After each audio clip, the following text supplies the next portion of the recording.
Sejarah dan makna Kamis Putih, jejak cinta yang mengawali Tri Hari Suci.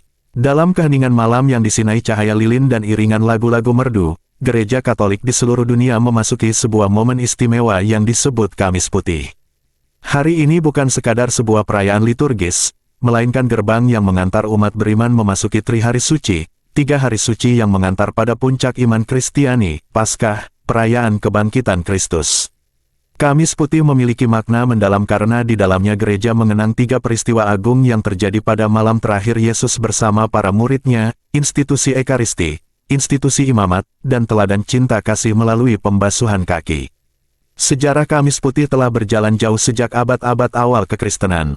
Catatan tertua berasal dari abad keempat melalui tulisan seorang peziarah wanita bernama Egeria, yang menyaksikan bagaimana umat Kristiani di Yerusalem berkumpul untuk mengenang perjamuan terakhir. Pada masa itu, belum ada nama khusus, Kamis Putih, namun maknanya sudah mengakar, malam kudus di mana Yesus menyerahkan dirinya secara sakramental dalam rupa roti dan anggur.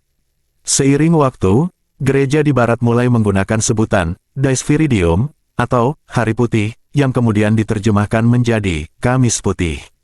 Warna putih bukan hanya menunjuk pada busana liturgis yang digunakan, tetapi melambangkan sukacita yang lahir dari kasih yang memberi diri secara total. Dalam perjamuan terakhir yang dikisahkan dalam Injil dan surat-surat Paulus, Yesus mengambil roti, mengucap syukur, memecahkannya dan berkata, "Inilah tubuhku." Ia juga mengambil piala berisi anggur dan berkata, "Inilah darahku, darah perjanjian yang ditumpahkan bagi banyak orang." Dengan tindakan itu, Yesus tidak hanya menghidupkan kembali makna Paskah Yahudi, tetapi juga memperkenalkan Paskah baru, kurban kasih yang menyelamatkan dunia. Maka dari itu, Kamis Putih menjadi hari syukur atas anugerah Ekaristi, sumber dan puncak seluruh kehidupan gereja. Namun perjamuan malam itu tidak berhenti pada pemberian tubuh dan darahnya sebagai anak domba tanpa cacat yang menjadi korban Paskah yang baru. Yesus juga mengambil air dan kain lenan, lalu membasuh kaki para muridnya satu persatu. Tindakan yang mengejutkan ini ditulis dalam Injil Yohanes sebagai tanda kasih yang tertinggi. Guru menjadi hamba, Tuhan menjadi pelayan. Dalam keheningan pembasuhan kaki, Yesus meninggalkan pesan mendalam bahwa siapapun yang ingin menjadi besar harus menjadi pelayan bagi sesama. Karena itu, dalam liturgi Kamis Putih, dilakukan ritus pembasuhan kaki sebagai cerminan teladan Yesus, agar gereja terus hidup dalam semangat kerendahan hati dan pelayanan tanpa pamrih. Kamis Putih juga menjadi hari di mana gereja merayakan dan mengenang kelahiran imamat. Dalam perjamuan malam itu, Yesus berkata, "Lakukanlah ini sebagai kenangan akan aku." Kalimat ini bukan sekadar permintaan, melainkan mandat ilahi yang dipercayakan kepada para rasul untuk meneruskan karya penyelamatan Kristus melalui sakramen. Maka sejak saat itu, lahirlah pelayanan imamat dalam gereja. Para imam menjadi saksi dan pelayan misteri suci, menghadirkan Kristus secara nyata dalam Ekaristi dan kehidupan umat. Pada pagi hari Kamis Putih, di katedral-katedral seluruh dunia, diadakan misa krisma yang dipimpin oleh uskup bersama seluruh imam dari keuskupan setempat. Dalam misa ini, para imam memperbarui janji imamat mereka di hadapan umat, dan minyak-minyak suci diberkati, minyak untuk orang sakit, minyak untuk para katekumen, dan minyak krisma untuk pembaptisan, penguatan, serta tahbisan. Minyak-minyak ini akan digunakan sepanjang tahun sebagai tanda kehadiran Roh Kudus dalam kehidupan umat. Ketika malam tiba, seluruh gereja merayakan misa perjamuan Tuhan.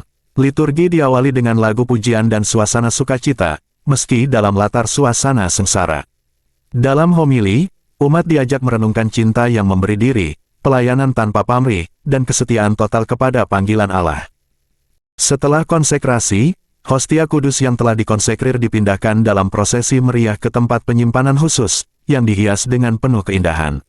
Di tempat itu, umat diajak untuk berjaga dalam adorasi, menemani Yesus yang berjaga di Taman Getsemani, bergumul dalam doa sebelum wafatnya. Tidak ada berkat penutup dalam misa ini, karena liturgi Kamis Putih tidak berdiri sendiri, ia berlanjut dalam Jumat Agung dan Malam Paskah sebagai satu kesatuan misteri keselamatan. Ketika misa usai dan sakramen Maha Kudus telah dipindahkan, altar ditinggalkan kosong. Kain-kainnya dilipat, lilin dimatikan, dan gereja memasuki suasana sunyi yang penuh makna. Ini adalah simbol bahwa Sang Mempelai, yaitu Kristus, telah pergi menuju sengsaranya. Gereja, laksana mempelai wanita, berjaga dalam diam dan cinta, menantikan fajar kebangkitan. Kamis Putih adalah malam kasih yang agung, malam pengorbanan dan pelayanan, malam kelahiran Ekaristi dan imamat. Di tengah kesibukan dunia dan hiruk-pikuk kehidupan, malam ini mengajak setiap orang untuk berhenti sejenak, masuk ke ruang batin, dan menyelami misteri cinta Allah yang tidak pernah berubah. Di malam inilah, Kristus menyerahkan segalanya, tubuhnya, darahnya, bahkan kehormatannya, demi keselamatan dunia.